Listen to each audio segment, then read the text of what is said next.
ഒടുവിൽ നമ്മളത് നേടിയെടുത്തിരിക്കുകയാണ്.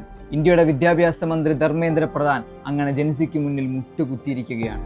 കാരണം വിദ്യാഭ്യാസം വെച്ച് അമ്മാനമാടിയവർക്ക് മുന്നിൽ, ഇന്ത്യയിലെ ഏറ്റവും വലിയ ബിസിനസ്സായി വിദ്യാഭ്യാസത്തിനെ മാറ്റാൻ നോക്കിയൊരു ഭരണകൂടത്തിന് മുന്നിൽ, ജെൻസിയുടെ അടങ്ങാത്ത ഐക്യദാർഢ്യത്തിന് മുന്നിൽ, അവരുടെ ചോരത്തളപ്പിന് മുന്നിൽ ഏതൊരു ഭരണകൂടത്തിനെയും അടിച്ച് താഴെയിടാൻ പറ്റുമെന്നുള്ള തെളിവിൽ നമ്മൾ വിജയിച്ചിരിക്കുകയാണ്. ഇത് വെറും ഒരു രാജ്യമല്ല, ഒരു ബോൾഡ് സ്റ്റേറ്റ്മെന്റ് ആണ്.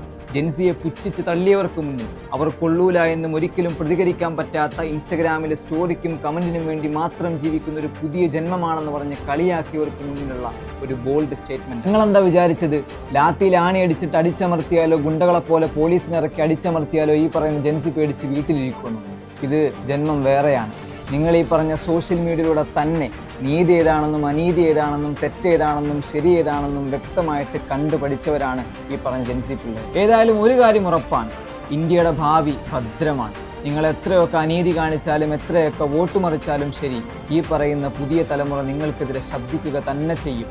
സ്വന്തം ആവശ്യമല്ല, മറ്റുള്ളവർക്ക് എന്താവശ്യം വന്നാലും ശരി, സ്വന്തം നാടും വീടും വിട്ട് ജാതിയും മതവും മറന്ന് ഒറ്റക്കെട്ടായി നിൽക്കാൻ പുതിയ തലമുറ എന്നും റെഡിയാണ്.